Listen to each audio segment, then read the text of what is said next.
The live TV, सच सबसे आगे। एक दिग्गज स्वतंत्र संग्राम सेनानी के बोल 1947 में कि अगर ऊपर आसमान से एक फरिश्ता उतरे जामा मस्जिद के मीनारे पे और यहां से आवाज लगाए कि आज़ादी भारत को अगले 5 मिनट में मिल जाएगी, लेकिन हिंदू मुस्लिम इत्तेहाद यानी एकता नहीं रहेगी, तो मैं उम्र भर की गुलामी को पसंद करूंगा। अगर हिंदू मुस्लिम एकता के दम के ऊपर एकता को ख़त्म होकर ही हमें आज़ादी मिलनी है तो मुझे वो मंजूर नहीं है। हिंदू मुस्लिम एकता ज़्यादा ज़रूरी है।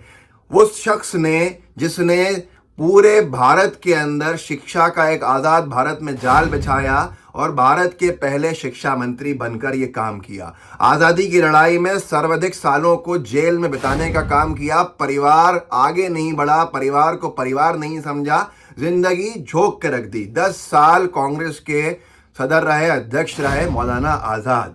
मौलाना आज़ाद को एनसीईआरटी की किताबों से किसके आदेश के ऊपर बाहर कर दिया गया, ये चौंका देने वाला फैसला है। शिक्षा मंत्री भारत का पहला, हिंदू मुस्लिम एकता की मशाल लेके चलने वाला, पाकिस्तान का उम्र भर विरोध करा जिनसे बात नहीं करना चाहता था, वो मौलाना आज़ाद के बारे में एनडीटीवी इंडिया ने लिखा है।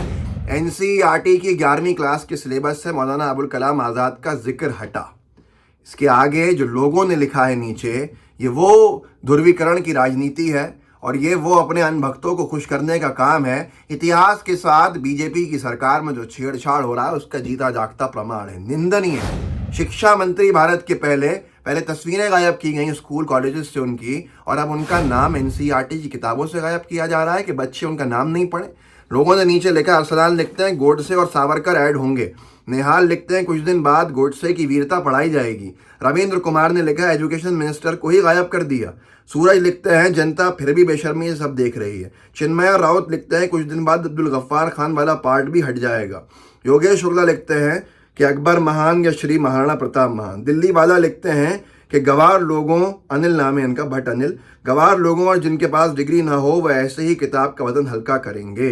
एनडीटीवी ने लिखा है अपनी खबर के अंदर, पिछले साल सिलेबस को युक्ति संगत बनाने को चंचों के अप्रासंगिक होने के आधार पर एनसीईआरटी ने गुजरात दंगों, मुगल दरबार, आपातकाल, शीत युद्ध, नक्सल आंदोलन आदि के कुछ अंशों को हटा दिया था। एनडीटीवी ने लिखा है इसके अंदर क्या छेड़छाड़ हुई है। पहले इस अध्याय के एक पैरा पंक्ति में लिखा था, जवाहरलाल नेहरू, मौलाना आज़ाद, राजेंद्र प्रसाद और सरदार पटेल संविधान सभा की बैठक में भाग लेते थे। अब नई किताब में इस पंक्ति से मौलाना आज़ाद का नाम हटा दिया है। बता दें कि मौलाना आज़ाद ने भारत के स्वतंत्रता आंदोलन में बहुत महत्वपूर्ण भूमिका निभाई थी। वो 2 बार कांग्रेस के अध्यक्ष रहे। आज़ादी के बाद वो देश के पहले शिक्षा मंत्री बने और लंबे समय तक इस पद पर रहे।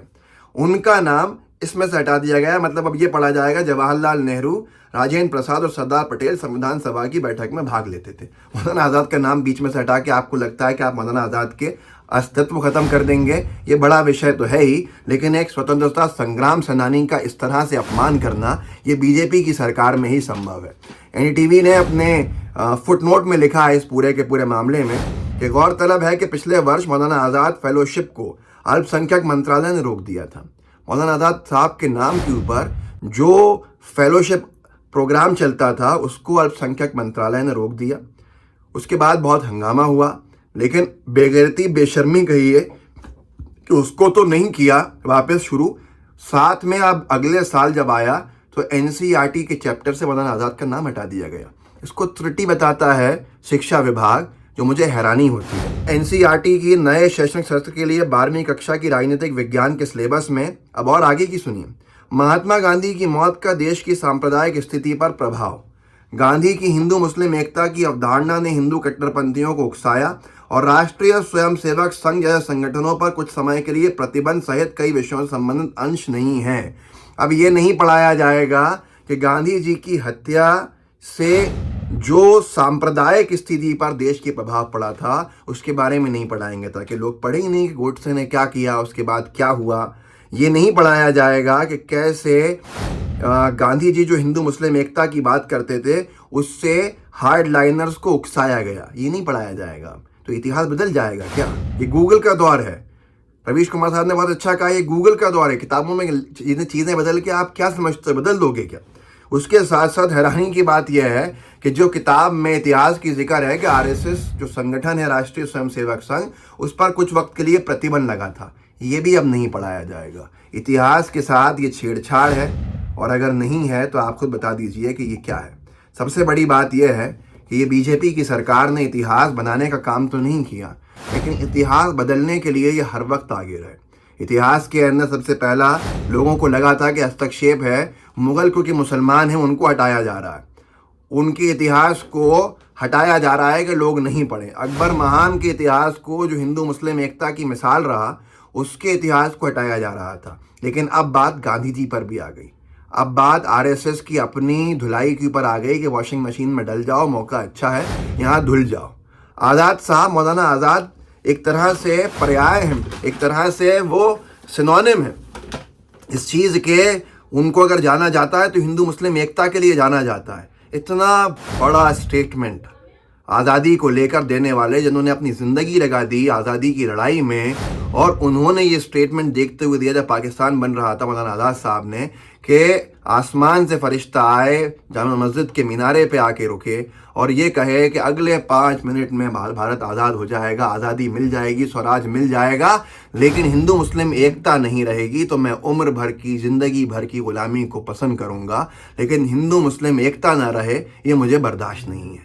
एक ऐसे सेक्युलर सोच के व्यक्ति, एक ऐसे स्वतंत्रता संग्राम सेनानी, भारत के पहले शिक्षा मंत्री, जिन्होंने आईआईटी, आईआईएम सबके जालों को बिछाया, स्कूल की शिक्षा के जाल को बिछाया और आज़ाद भारत को एक शिक्षा के क्षेत्र में नई दिशा दी, उनके नाम को पुस्तकों से हटाने का काम किया जा रहा है। ये आज सवाल बनता है। सवाल आप भी पूछिए, सवाल उन तमाम लोगों से पूछिए जो इस कट्टरपंथी सोच के साथ एक पर्टिकुलर विचारधारा को आगे बढ़ाने के लिए उन तमाम लोगों के नामों को मिटा रहे हैं जिनके नाम उर्दू में हैं, चाहे उनका कोई भी योगदान हो।